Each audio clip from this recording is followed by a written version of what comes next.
جس طرح انبیاء علیہم السلام میں آپ صلی اللہ علیہ وسلم کو خاص مقام حاصل ہے کہ آپ سید الانبیاء ہیں، تمام اماموں کے امام ہیں، تمام انبیاء کے امام ہیں، اسی طریقے سے جس طرح زمین کے ٹکڑے تو بہت سارے ہیں، تمام زمینوں پر مسجدوں کو خاص فضیلت حاصل ہے۔ فرمائے کہ مسجدیں سب سے افضل ترین عبادت گاہیں، اللہ کی نظر میں سب سے محترم بشان جگہیں وہ مساجد ہیں، اور سب سے مبغوث جگہیں بازار ہیں۔ اسی طریقے سے مساجد تو ساری ہی اللہ کی گھر ہیں، لیکن بیت اللہ کو خاص مقام حاصل ہے۔ اسی لیے تو نبی کریم صلی اللہ علیہ وسلم نے فرمایا کہ بیت اللہ میں جو شخص ایک نماز ادا کرتا ہے 1,00,000 نمازوں کا ثواب اس کو ملتا ہے۔ مسجد نبوی میں جو ایک نماز ادا کرتا ہے اس کو 50,000 نمازوں کا ثواب ملتا ہے۔ مسجد اقصیٰ میں جو ایک نماز ادا کرتا ہے اس کو 25,000 نمازوں کا ثواب عطا کیا جاتا ہے۔ تو مساجد تو ساری ہی ہیں، لیکن بیت اللہ کا مقام خاص ہے۔ اسی طریقے سے نماز تو اللہ کے لیے ہی پڑھی جاتی ہے، اور جہاں بھی پڑھ لی جائے نماز کا حکم ہے، نماز جہاں بھی جگہ ملے پڑھ لیں، لیکن اکیلے نماز پڑھنے سے باجماعت نماز پڑھنے کا ثواب زیادہ ہے۔ اکیلے نماز پڑھیں گے تو ایک نماز پر ایک ثواب مل جائے گا، یا ایک نیکی ہے تو 10 گنا ثواب مل جائے گا، لیکن باجماعت نماز پڑھیں گے تو 27 گنا زیادہ ثواب ملے گا۔ اسی طریقے سے دن تو سارے ہی اللہ کے ہیں اور خاص ہیں، اس میں عبادت کی جاتی ہے، لیکن جمعے کے دن کو خاص مقام اور خاص فضیلت حاصل ہے۔ اسی طرح سال کے سارے مہینے اللہ کے ہیں، لیکن رمضان المبارک کا مہینہ خاص ہے اللہ کے ہاں، عبادت کے لیے، روزے کے لیے، اور اللہ کی بارگاہ میں رحمتوں کے حصول کے لیے رمضان کا مہینہ خاص ہے۔ اسی طریقے سے تمام ایام پورے سال کے وہ تو مستقل عبادت کے لیے ہیں، لیکن عشرہ ذی الحج یہ خاص ہیں اللہ کی عبادت کے لیے۔ ہم آج عبادت کر رہے ہیں، وہ بھی عبادت ہے۔ کوئی بھی عبادت کریں، نماز پڑھیں، روزہ رکھیں، ذکر کریں، تسبیح پڑھیں، صدقہ خیرات کریں، کچھ بھی کرتے رہیں، لیکن عشرہ ذی الحج، ابھی ذی الحج کا چاند دکھے گا، جیسے ہی ذی الحج کا چاند طلوع ہوگا تو اس تاریخ سے لے کر، اس وقت سے لے کر پورے 9 ذی الحج، پورے 9 دن، اور 10واں دن عید کا دن ہے۔ تو یہ عشرہ ذی الحج، یہ 10 دن اللہ کے ہاں بہت خاص دن ہیں عبادت کے لیے۔ نبی کریم صلی اللہ علیہ وسلم سے ان دنوں کے بارے میں پوچھا گیا، آپ نے فرمایا جہاد، وہ جہاد جس میں انسان کافر سے مقابلہ کرتا ہے، اپنی جان قربان کرنے کے لیے ہتھیلی پر رکھ کر، کفن سر پر باندھ کر کافر سے مقابلہ کرتا ہے، سوائے اس جہاد کے باقی تمام عبادات ان 10 دنوں کے اندر کرنا باقی دنوں سے افضل ہے، باقی دنوں سے افضل ہے۔ لہذا ان 10 دنوں کے اندر عبادت کا خاص اہتمام کرنا ہے۔ نماز تو ہم روز ہی پڑھتے ہیں، 5 ہی پڑھتے ہیں، لیکن ان 10 دنوں میں خاص ہم نے اہتمام کرنا ہے کہ کوئی بھی نماز ہماری تکبیر اولیٰ کے بغیر نہ ہو، جماعت کے بغیر نہ ہو، ادا ہو قضا نہ ہو، وقت پر اہتمام کے ساتھ نماز کو ادا کرنا ہے، اور اس کے ساتھ ساتھ ذکر، اذکار، تسبیحات، تیسرا کلمے کا ورد ہے، پہلا کلمے کا ورد ہے، درود شریف کی تسبیح ہے، استغفار کی تسبیح ہے۔ جتنا زیادہ اللہ کے سامنے ہم گڑ گڑا کر، رو رو کر دعائیں مانگے، دعاؤں کا ہم اہتمام کریں، یہ 10 دن اللہ کی خاص عبادت کے دن ہیں۔ 10 دن اللہ کی خاص عبادت کے دن ہیں۔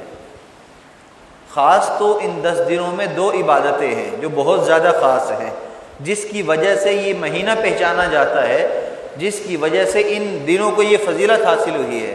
اور وہ 2 خاص عبادتیں کون سی ہیں؟ ایک حج کی عبادت، ایک قربانی کی عبادت۔ کہ حج کی عبادت ان دنوں کے علاوہ کسی اور دن میں ادا نہیں ہو سکتی۔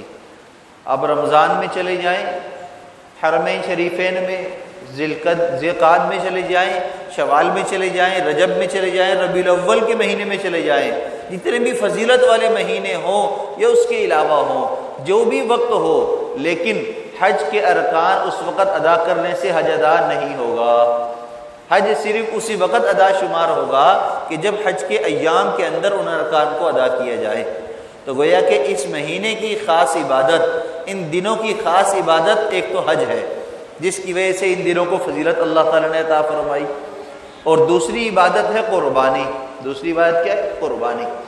قربانی اصل تو انسان کی خواہشات کی قربانی ہے، اپنے جذبات کی قربانی ہے، اس کا اظہار ہم جانور کو قربان کر کے کرتے ہیں، اس لیے کہ اللہ کے محبوب صلی اللہ علیہ وسلم کی سنت یہی ہے، آپ سے ہمیں طریقہ یہی ملا ہے کہ اگر قربانی کا اظہار کرنا ہے تو پھر اس کا اظہار جانور کی قربانی کے ساتھ ہوگا، لیکن اصل قربانی تو انسان کی خواہشات کی قربانی ہے، اچھے مال کی قربانی ہے، اپنے جذبات کی قربانی ہے، اپنے اوقات کی قربانی ہے کہ اللہ کے لیے ہم کچھ بھی کرنے کے لیے تیار ہیں، لیکن ان دنوں کے اندر اللہ کے ہاں سے حکم ہمیں جانور کی قربان کرنے کا ملا ہے تو ہم وہ بھی کر رہے ہیں، ہم وہ بھی کر رہے ہیں۔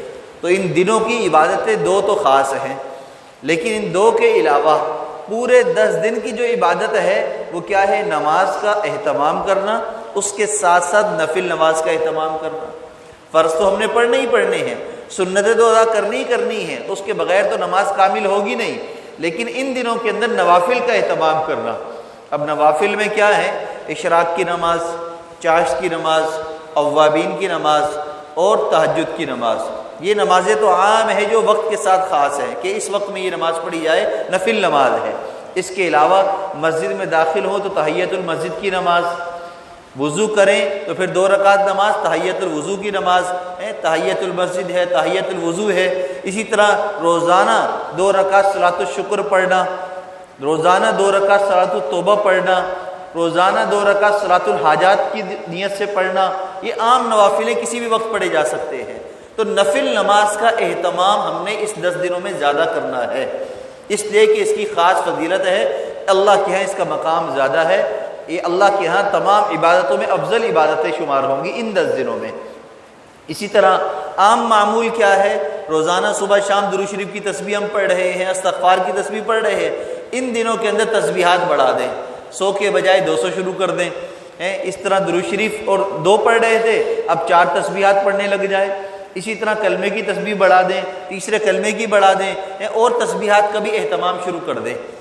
اور اس کے ساتھ ساتھ عام دنوں میں ہم دعائیں کرتے ہیں لیکن خاص اہتمام نہیں کرتے، یا کرتے ہیں تو دن میں 1 دفعہ یا 2 دفعہ کرتے ہیں۔ اب ان دنوں میں ہم کر لیں کہ دن میں 4-5 دفعہ ہم دعا کا اہتمام کریں، ہر نماز سے پہلے بھی کر لیں، بعد میں بھی کر لیں، رات کو بھی کر لیں، دن میں بھی، قبولیت کے اوقات کے اندر بھی دعاؤں کا اہتمام کریں۔ اور چوتھی چیز ہے قرآن پاک کی تلاوت۔ قرآن پاک کی تلاوت مولانا محمد الیاس رحمۃ اللہ علیہ جو تبلیغی جماعت کے بانی ہیں، جنہوں نے اس کام کی بنیاد رکھی، وہ فرماتے ہیں کہ میں نے مشائخ کے ذکر اذکار کو بہت غور و فکر سے تدبر کے ساتھ دیکھا، اور بہت میں نے ذکر اذکار اختیار بھی کیے، لیکن تمام ذکر اذکار میں سب سے زیادہ جسمانی اور روحانی فائدہ اگر مجھے کسی ذکر میں نظر آیا تو وہ تلاوت قرآن پاک ہے، کہ اس کا فائدہ سب سے زیادہ ہے۔ تمام اذکار میں سب سے افضل ترین عبادت قرآن پاک کی تلاوت ہے۔ آج اس میں بڑی کوتاہی ہے۔ کیسے کوتاہی ہے؟ قرآن پڑھنا آتا ہے، پڑھنے کا ٹائم نہیں ہے، قرآن پڑھنا چاہتے ہیں، پڑھنا آتا نہیں ہے، لہٰذا تسبیح پڑھنا آسان ہے، تسبیح پکڑ کر بیٹھے ہیں، بس گھما رہے ہیں۔ اب تسبیح میں بھی کیا پڑھیں؟ اللہ پڑھیں، لا الہ الا اللہ پڑھیں، اللہ کو پتہ ہے، یہ بندے کو پتہ ہے، لیکن اللہ کا جو کلام ہے، جس سے براہ راست اللہ سے ہم کلامی ہوتی ہے، جس سے اللہ کے کلام کا نور حاصل ہوتا ہے، جس سے سینہ روشن ہوتا ہے، دماغ کھل جاتا ہے، دین کی سمجھ بوجھ پیدا ہو جاتی ہے، انبیاء کی سنت ادا ہوتی ہے کہ اللہ کے کلام کو پڑھنا انبیاء کی سنت ہے۔ انبیاء علیہ السلام پر اللہ نے کتابیں نازل فرمائی اور اپنے محبوب صلی اللہ علیہ وسلم پر اپنا کلام نازل فرمایا، یہ سنت انبیاء کی ہے، آپ کی سنت، آپ کے صحابہ کی سنت ہے۔ اتنی عبادت اور محترم بشان عبادت ہے، آج اس سے ہماری محرومی ہے۔ تو ہم تلاوت کا خاص اہتمام کریں، ان 10 دنوں کے اندر خاص طور پر ہم تلاوت کا اہتمام کریں۔ ہمیں جتنا زیادہ وقت ہم اس کے اندر صرف کریں اتنا زیادہ اچھا ہے، اتنا زیادہ اچھا ہے۔ لیکن انسان کی طبیعت ایسی ہے کہ اگر ایک عمل کرتی ہے، عمل ہم کرتے ہیں تو تھوڑی دیر کے بعد اکتاہٹ پیدا ہو جاتی ہے، وسوسے آنے لگ جاتے ہیں، تھکاوٹ ہوتی ہے، پاؤں میں درد ہوتا ہے، پھر ہم اپنے آپ کو بدلتے ہیں۔ تو ہم بدلنے کا طریقہ کیا اختیار کریں؟ ہم تلاوت کا اہتمام کریں۔ جب ہم تلاوت کر کر کے تھک جائیں، اکتاہٹ پیدا ہونے لگے تو ہم بند کر دیں، ہم تسبیحات شروع کر دیں، تسبیحات کرتے رہیں، پھر تسبیحات پہ بھی اکتاہٹ پیدا ہو، سستی پیدا ہو جائے، دعا مانگنے لگ جائیں، دعا مانگ کر تھکیں، پھر چوتھا عمل ہم نماز کا شروع کر دیں۔ ترتیب سے ہم کاموں کو لگے رہیں، لیکن اپنے آپ کو ہم عبادت سے دور ہرگز نہ ہونے دیں۔ ان 10 دنوں کے اندر خاص طور پر ہم نے عبادت کا اہتمام کرنا ہے، اہتمام کرنا ہے۔ اللہ کے محبوب صلی اللہ علیہ وسلم نے فرمایا، عشرہ ذی الحج میں ہر دن کا روزہ رکھنا سال بھر کے روزے رکھنے سے افضل ہے، زیادہ ثواب ہے۔ پورا سال روزے رکھیں، جتنا ثواب ملے گا عشرہ ذی الحج میں ایک دن روزہ رکھنے پر اتنا ثواب ملے گا۔ اب بتلائیے ذرا، پورے سال کا ثواب، پورے سال کے روزوں کا ثواب ایک دن میں ملے گا۔ لہٰذا یکم ذی الحج سے لے کر 9 ذی الحج تک ہم نے لگاتار روزوں کا اہتمام کرنا ہے۔ ہر دن روزہ رکھنے پر ہمیں پورے سال روزہ رکھنے کا ثواب ملے گا۔ اگر مجبوری ہے، بیماری ہے، بڑھاپا ہے یا عذر ہے جس کی وجہ سے نہیں رکھ پاتے ہیں تو کم از کم ہم کوشش کریں زیادہ سے زیادہ رکھ لیں، ایک دن چھوڑ کر ایک دن رکھ لیں۔ 9 دن کل ہیں جن کو اللہ کے ہاں 10 دن شمار کیا جاتا ہے، یعنی 9 روزے رکھیں گے لیکن 10 روزوں کا ثواب ہے۔ عشرہ ذی الحج کی عبادت کا ثواب ہے 9 دن میں ہی، تو ہم اس کے اندر ہم 5 دن رکھ لیں، اگر 5 دن بھی رکھ سکتے 3 دن رکھ لیں، لیکن رکھیں ضرور۔ اگر بالکل بھی ہم نہیں رکھ سکتے تو ایک دن کے روزے کا تو ہم اہتمام کر لیں، چاہے وہ یکم ہو، چاہے وہ 2 تاریخ ہو، 3 ہو۔ اگر کسی بھی تاریخ کو نہ رکھ سکے تو 9 ذی الحج کا روزہ تو ہم لازمی ہی رکھ لیں، لازمی ہی رکھ لیں۔ تو اللہ کے محبوب صلی اللہ علیہ وسلم نے فرمایا کہ عشرہ ذی الحج میں ہر روز روزہ رکھنا پورے 1 سال روزہ رکھنے کے ثواب کے برابر ثواب عطا ہوتا ہے، ملتا ہے۔ اسی طریقے سے عشرہ ذی الحج کی راتیں ہیں، آپ نے فرمایا کہ ہر رات عبادت کرنا ایسا ہی ہے جیسے لیلۃ القدر کو عبادت کرنا۔ اور لیلۃ القدر کے بارے میں کیا فرمایا قرآن پاک میں کہ تنزل الملائکۃ والروح، یہ وہ رات ہے جس میں فرشتے نازل ہوتے ہیں اور فرشتوں کے ساتھ، خیر من 1000 شہر، 1000 مہینوں سے افضل ہے، 1000 مہینوں سے افضل رات ہوتی ہے۔ اس رات کا ثواب ان 10 دنوں کی راتوں کے اندر بھی ہم حاصل کر سکتے ہیں۔ اگر رمضان کے عشرے میں عبادت میں ہم سے کوتاہی ہو گئی اور پتہ نہیں لیلۃ القدر میں ملی نہیں ملی، کم از کم اس کا ثواب تو ہم حاصل کر سکتے ہیں۔ اللہ نے ایک اور یہ رحمت عطا فرما دی۔ اللہ تعالیٰ رحمت للعالمین، نبی کریم صلی اللہ علیہ وسلم کو آپ نے رحمت للعالمین بنایا ہے۔ آپ خود بھی رحمتوں کو نازل کرنے والے ہیں، آپ خود بھی رحمت عطا کرنے والے ہیں اور ذریعہ اپنے محبوب کو بنایا ہے۔ آپ کے زبان مبارک سے جتنے بھی ارشادات نکلے ہیں، اگر ان عبادات کو ہم ترتیب سے اختیار کرتے رہیں تو ہم پر عبادتوں کا نزول ہر وقت ہوتا رہے، ہر وقت ہوتا رہے۔ اور اللہ تعالیٰ تو اپنے بندوں پر رحمت نازل کرنے کے بہانے ڈھونڈتے ہیں۔ کیا ڈھونڈتے ہیں؟ بہانے۔ دیکھیے یہ بھی ایک بہانہ ہی ہے کہ ایک دن روزہ رکھو، 1 سال روزوں کا ثواب، یہ بھی رحمت ہے اللہ کی۔ ایک رات عبادت کرو، لیلۃ القدر کی رات عبادت کرنے کا ثواب، یہ بھی اللہ کی رحمت ہے۔ لیکن ایک چیز اور بھی ہے، فرمایا کہ جب ذی الحج کا چاند طلوع ہو تو اس چاند کے طلوع ہونے کے بعد سے لے کر قربانی کا جانور ذبح ہونے تک جو شخص قربانی کرنا چاہتا ہے ان کے لیے خاص طور پر ہے، اور اس کے علاوہ عام طور پر فقہاء نے فرمایا کوئی بھی اختیار کرے تو اس کو یہ فضیلت بھی مل سکتی ہے۔ اور وہ کیا فضیلت ہے؟ فرمایا کہ چاند ذی الحج کا چاند طلوع ہونے کے بعد اپنے ناخن اور بدن کے ضرورت سے زائد بال جو ہر جمعے کو کاٹنا سنت ہے ان کو کاٹنا چھوڑ دیں، ناخن بھی نہ کاٹیں اور بال بھی نہ کاٹیں۔ کیوں نہ کاٹیں؟ اس لیے کہ یہ ایام حج ہیں اور ان دنوں کے اندر حاجیوں کے لیے احرام کی حالت میں یہ تمام چیزیں ممنوع ہیں۔ لہذا جو آدمی حج پر نہیں گیا اس پر حج کے احکام تو لاگو نہیں ہوں گے، لیکن اپنے بال اور ناخن نہ کاٹ کر حاجیوں سے مشابہت اختیار کر لو تاکہ اللہ تعالیٰ جب حاجیوں پر رحمت نازل فرمائیں تو ان سے مشابہت اختیار کرنے والوں پر بھی اللہ کی رحمتوں کا نزول ہو جائے۔ کتنی بڑی اللہ کی رحمتیں ہیں۔ جیسے ایک بزرگ نے کہا کہ اللہ کے سامنے ہم جب جا کر اپنے آپ کو پیش کریں تو اللہ کے محبوب صلی اللہ علیہ وسلم کی مشابہت کو زندگی میں اختیار کر کے ہم وہاں پر جائیں اور کیا کہیں، تیرے محبوب کی یا رب شباہت لے کر آیا ہوں، حقیقت اس کو تو کر دے میں صورت لے کر آیا ہوں۔ ہم یہ ظاہری سنتیں اختیار اس لیے کرتے ہیں تاکہ اللہ تعالیٰ کی رحمتوں کا نزول ہم پر بہت زیادہ ہو جائے اور اس کا حصول ہم سے ہو جائے۔ تو ہم ظاہری سنتیں بھی اختیار کریں، سر کو ڈھکنا بھی سنت ہے، کھلا ڈھیلا لباس پہننا بھی سنت ہے، ٹخنوں کو ہر وقت جو ہے وہ کپڑا اس سے ہٹا رکھنا یہ بھی سنت ہے، ایک دوسرے کو سلام کرنا بھی سنت ہے، ایک دوسرے کے تعاون کرنا بھی سنت ہے، ایک دوسرے کے ساتھ ہنس کر بات کرنا بھی سنت ہے، آپس میں ملاقات کرتے ہوئے مصافحہ کریں۔ فرمایا کہ دو مسلمان صرف اللہ کی رضا کے لیے جب آپس میں ملتے ہیں تو ان کے ہاتھ ابھی جدا نہیں ہوتے، اللہ ان کے تمام پچھلے صغیرہ گناہوں کو معاف فرما دیتے ہیں۔ اللہ کی رحمتیں ہی رحمتیں ہیں اور یہ عشرہ خاص ہے اللہ کی رحمتوں کے لیے۔ تو ہم کوشش کریں کہ اس عشرے کے اندر خاص طور پر ہم عبادت کا اہتمام کریں، دن میں روزے کا اہتمام کریں، راتوں کے اندر اللہ کے آگے گڑ گڑانے اور دعائیں مانگنے، قرآن پاک کی تلاوت اور نماز کا اہتمام کر کے ہم اللہ کے آگے اس کے محبوب صلی اللہ علیہ وسلم کی شباہت کو پیش کر کر اللہ سے کہیں کہ اللہ ظاہری شباہت تو ہم نے اختیار کر لی، تو باطنی شباہت بھی عطا فرما دے۔ ظاہر کی صفائی تو ہم نے اختیار کر لی، اللہ تو دل کی صفائی بھی ہمیں عطا فرما دے۔ اور اسی جذبے کے ساتھ یہ عشرہ جب گزرے گا تو پھر انشاءاللہ قربانی کرنے کی لذت بھی آئے گی، قربانی کرنے کا مزہ بھی آئے گا، اور قربانی کرتے ہوئے وہی جذبہ جو ابراہیم خلیل اللہ اور اسماعیل ذبیح اللہ علیہ السلام کے دلوں کے اندر تھا، اللہ وہ جذبہ بھی ہمیں عطا فرمائیں گے۔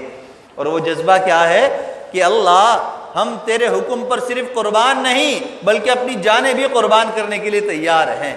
ہم تیرے حکم پر صرف جو ہے جانور نہیں بلکہ ہر جو ہے وہ اپنی ناجائز باتوں کو، ناجائز خواہشات کو، شیطانی چیزوں کو بھی ہم چھوڑنے کے لیے تیار ہیں۔ اے اللہ ہم صرف جانور قربان کرنے کے لیے نہیں بلکہ جانور کے ساتھ ساتھ حرام مال کو، حرام آمدنی کو چھوڑنے کے لیے بھی تیار ہیں۔ ہم صرف جانور قربان کرتے ہوئے اللہ ہم صرف جانور قربان نہیں کر رہے بلکہ ہم اس کے ساتھ ساتھ ہر حرام کام، حرام خوری ہو یا حرام کاری ہو، بد نظری ہو یا ہاتھ کا گناہ ہو، اللہ سارے گناہوں کو چھوڑنے کے لیے ہم تیار ہیں۔ ہم آپ کے حکم کی تابعداری کرنے کے لیے تیار ہیں، آپ کی فرما برداری کے لیے تیار ہیں، آپ کی رضا کے لیے، آپ کے محبوب صلی اللہ علیہ وسلم سے محبت کے اظہار کے لیے، آپ کی سنتوں کو اختیار کرنے کے لیے بھی اللہ ہم تیار ہیں۔ اس جذبے کے ساتھ ہمیں قربانی کرنی ہے۔ دو باتیں، ضروری مسائل۔ آج کل ایک بڑا ٹرینڈ چل پڑا ہے اور وہ کیا ہے کہ جانور لے کر آئے، منڈی میں جانور خرید رہے ہیں، ویڈیو بنا رہے ہیں، جانور خرید لیا پھر سیلفی اس کے ساتھ لے رہے ہیں، پھر جانور اتر رہا ہے پھر سیلفیاں چل رہی ہیں، ویڈیو بن رہی ہے، پھر اس کے بعد یہ ساری چیزیں جمع کر کے اپنے اسٹیٹس پر اپلوڈ کیا جا رہا ہے۔ ہم کیا سمجھتے ہیں کہ اگر دل کے اندر یہ جذبہ ہو کہ میں یہ جو ہے فلاں صاحب مجھے دیکھ رہے ہیں میں نماز پڑھوں تو یہ ریاکاری ہے، اگر میں صدقہ کسی کو کروں اور میرا دل میں یہ نیت ہو کہ چلو لوگ مجھے اچھا کہیں گے یہ ریاکاری ہے، میں کسی کو بولوں میرا روزہ ہے تو یہ ریاکاری ہے، تو کیا یہ ریاکاری نہیں ہے؟ یہ ریاکاری نہیں ہے کیا؟ بھائی یہ بھی ریاکاری ہے۔ سیلفیاں اپلوڈ کرنا، اسٹیٹس پر لگانا، پکچریں کھینچنا، فیس بک پر لگانا، ہم دوسروں کو دکھانا چاہتے ہیں، بھائی دکھاوا ہی تو ریاکاری ہے، یہ دکھلاوا ہی تو ہو رہا ہے، ہر بندہ اس کے اندر مبتلا ہے۔ بھائی قربانی جیسی عبادت، افضل ترین عبادت، بے شمار ثواب اس کے اندر، بے شمار اجر اس کے اندر، اس اتنی بڑی عبادت کو ہم ایک تصویر کے ساتھ ضائع کر دیتے ہیں، ایک تصویر کے ساتھ، ایک سیلفی کے ساتھ ہم ضائع کر دیتے ہیں۔ تو بھی اس سے ہم اعتراض کریں، نہ ہم خود تصویر سازی کریں، نہ ہم دوسروں کے ساتھ تصویر سازیاں کرائیں، نہ ہم دوسروں کے جانوروں کے ساتھ تصویر سازی کریں، نہ اپنے جانور کے ساتھ کریں۔ اگر ہو گئی ہیں تو ہم ڈیلیٹ کر دیں، اسٹیٹس پر اگر لگ گئے ہیں تو اللہ سے معافی مانگ لیں، اللہ اس ریاکاری سے ہم معافی مانگتے ہیں، کسی کو دکھانا ضروری نہیں ہے۔ یہی تو وجہ ہے کہ ہمارے ہاں لوگ یہ سمجھنے لگے ہیں کہ اگر میں نے اپنی جان کی قربانی دینی ہو، عام دنوں میں صدقہ کرنا ہو جانور کا، تو کیا کہتے ہیں لوگ؟ مسئلہ پوچھتے ہیں، امام صاحب وہ بکرا لے کر آئے ہیں، ہاتھ پھروانا ہے۔ بھئی ہاتھ کیوں پھروانا ہے؟ وہ فلاں بیمار ہے نا، اس کا ہاتھ پھروانا ہے۔ تو کس نے آپ کو کہہ دیا کہ ایک تو بکرا ہی ذبح کرو، دوسرا پھر بکرا ذبح جس کی طرف سے ہو رہا ہے اس کو ہاتھ بھی پھرواؤ؟ یہ کس نے کہہ دیا؟ یہ تو کہیں حدیث میں نہیں ہے، کہیں قرآن میں نہیں، کہیں تعلیمات میں نہیں ہے۔ بھائی جس کی طرف سے آپ قربانی کر رہے ہیں یا جس کی بیماری کی شفا کے لیے قربانی کر رہے ہیں، بس اس کی نیت دل میں کر کے آپ نے ارادہ کر کے قربانی کر لیں، ادا ہو جائے گی۔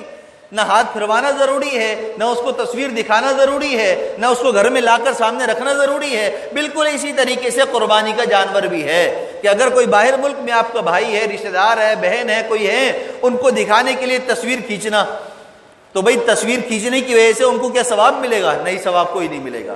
ان کو دیکھنے سے ثواب ملے گا؟ نہیں ملے گا۔ آپ کے قربانی کرنے سے ثواب ملے گا، صحیح نیت سے ثواب ملے گا۔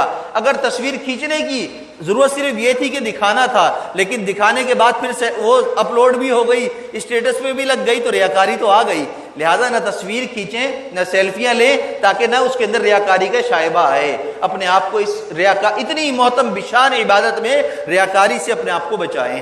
دوسرا مسئلہ جو بہت ضروری ہے، نہ ہم ظلم کریں اور نہ ہم ظلم کرنے دیں۔ حدیث مبارکہ میں حکم ہے کہ کوئی عیب دار جانور ذبح نہ کریں، اس سے قربانی ادا نہیں ہوگی۔ لیکن بعض عیب ایسے ہوتے ہیں جو پیدا کیے جاتے ہیں، بنائے جاتے ہیں، ان کے ہوتے ہوئے بعض دفعہ قربانی مکروہ ہوتی ہے، جائز ہوتی ہے، لیکن ہم کسائیوں کو، بیچنے والوں کو یہ احساس دلائیں کہ تم نے ظلم کیا ہے۔ کیا مطلب؟ سینگ کاٹ دیے، سینگ کاٹ دیے۔ سینگ کاٹنے میں بھئی ہمارا ناخن ہے، ناخن اس کی طرح اس کا سینگ ہے۔ ہمارا ناخن اگر کوئی کاٹ دے ضرورت سے زائد، تکلیف ہوتی ہے کہ نہیں ہوتی ہے؟ ہوتی ہے۔ وہ جانور ہے، اس کو بھی ہوتی ہے۔ گرم سلاخ کر کے اس کے سینگوں کو کاٹا جاتا ہے، اس کے سینگوں کو جڑ سے نکالا جاتا ہے، اس کو داغدار کیا جاتا ہے، داغ لگائے جاتے ہیں۔ اگر کسی جانور کوئی وائٹ ہے، اس کے کوئی کالا داغ نہیں ہے، تو جلا کر اس کو کالا داغ بنایا جاتا ہے۔ مختلف طریقے اختیار کیے جاتے ہیں۔ اس طرح کے جانور جب ہم منڈی میں دیکھیں، ہم نہ خریدیں۔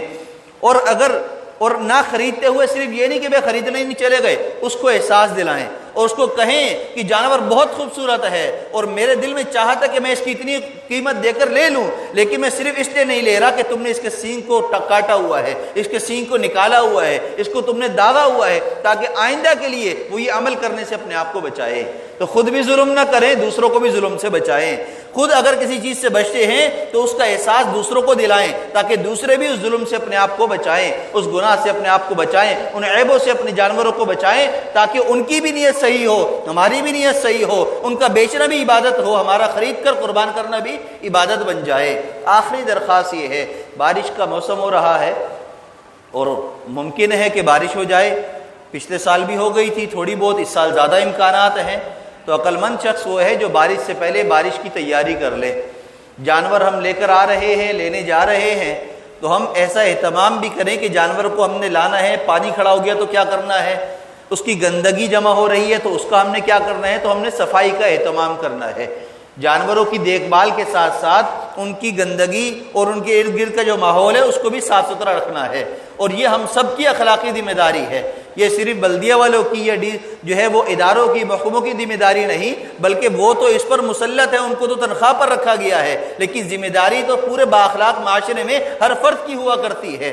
جس طرح اپنے آپ کو صاف ستھرا رکھنا، اپنی جگہ کو صاف رکھنا، اپنی گاڑی اپنے گھر کو صاف رکھنا، اسی طرح اپنے جانور کو صاف رکھنے کے ساتھ ساتھ اس کی گندگی کو بھی گندگی کی جگہ پر پہنچانا، اپنے ارد گرد کے ماحول کو ایسا رکھنا کہ اگر بارش ہو گئی، اللہ کی رحمتوں کا نزول ہو گیا، تو اس کی وجہ سے ہماری گلیوں میں، ہمارے روڈوں پر گندگی کا ڈھیر نہ لگ جائے اور دوسروں کو اس سے تکلیف نہ ہو جائے۔ لہذا صفائی کا اہتمام ہر وقت کرنا ہے، اور اسی نیت کے ساتھ ہم نے جانور بھی لانے ہیں، اور اسی نیت کے ساتھ ہم نے صفائی کا اہتمام بھی کرنا ہے، تاکہ اس قربانی کو ہم صحیح طریقے سے اللہ کے آگے پیش کر کے اس کی پوری فضیلت کو حاصل کر سکے۔ اللہ ہم سب کو سمجھ اور عمل کی توفیق عطا فرمائے۔ وآخر دعوانا